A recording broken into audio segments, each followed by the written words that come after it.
इसी बीच सीएम योगी आदित्यनाथ क्या कुछ कह रहे, सबसे पहले सुनते हैं। एक्सप्रेसवे 6 लेन का है और यह 8 लेन तक बढ़ाया जा सकता है, जिसमें 18,000 एकड़ लैंड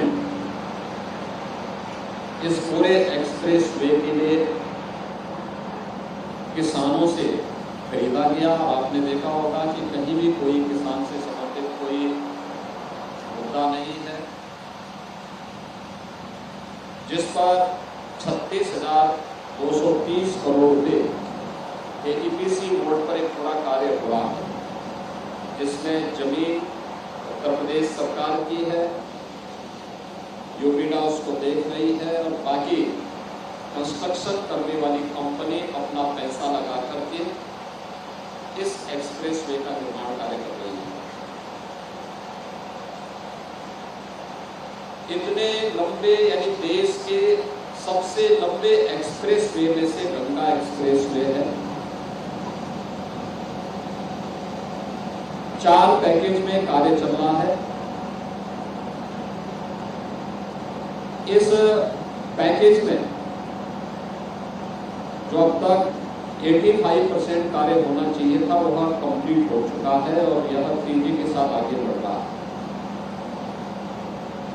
594 किलोमीटर के पूरे गंगा एक्सप्रेसवे को नवंबर तक कंप्लीट करना है। जिन संस्थाओं के साथ में उत्तर प्रदेश शासन का एग्रीमेंट है, उन्हें इस कार्य को समयबद्ध तरीके से आगे बढ़ाना है और आज इन्हीं कार्यों की क्वालिटी की जांच करने, इसका निरीक्षण करने के लिए हम लोग आज निकले हुए हैं। शाहजहांपुर के पास यहाँ पर 2 उपलब्धि अतिरिक्त इसको प्राप्त हो रही है। एक इंटरनेशनल मानक एयर स्ट्रिप का निर्माण, लगभग 3.5 किलोमीटर लंबी एयर स्ट्रिप यहाँ शाहजहांपुर में बनाई गई है, जो इमरजेंसी के दौरान किसी भी समय में यहाँ पे फाइटर विमान को या किसी भी एरोप्लेन को लैंड करने की फैसिलिटी इस एक्सप्रेसवे पर उपलब्ध करवाई गई है। एयरपोर्ट की भी व्यवस्था इस पर हम लोग प्रस्तावित कर रहे हैं कि इमरजेंसी में कहीं पे कोई हमें एयर एम्बुलेंस की फैसिलिटी देनी हो तो उन स्थितियों में इसका उपयोग किया जा सकता है।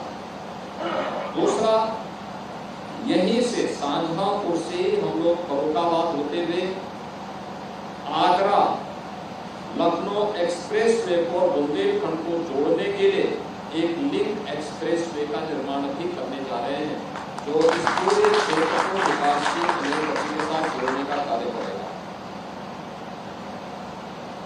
इसके साथ ही गंगा एक्सप्रेसवे पर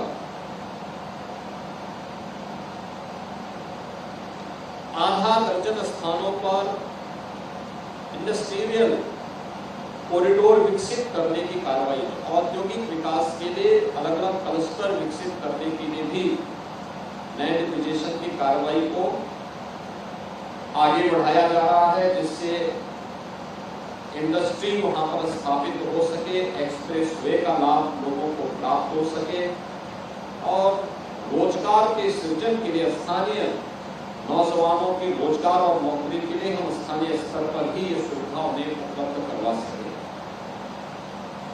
मित्रों, इंफ्रास्ट्रक्चर यह किसी भी देश के विकसित होने की पहली आधारभूत शर्त होती है। तो शाहजहांपुर में सीएम योगी आदित्यनाथ, जो कि गंगा एक्सप्रेसवे प्रोजेक्ट का उन्होंने सबसे पहले निरीक्षण किया, अधिकारियों की टीम वहां पर मौजूद थी, जिनसे पूरी जानकारी लेते नजर आए और इसी के साथ तमाम बातों का जिक्र सीएम योगी आदित्यनाथ कर रहे थे।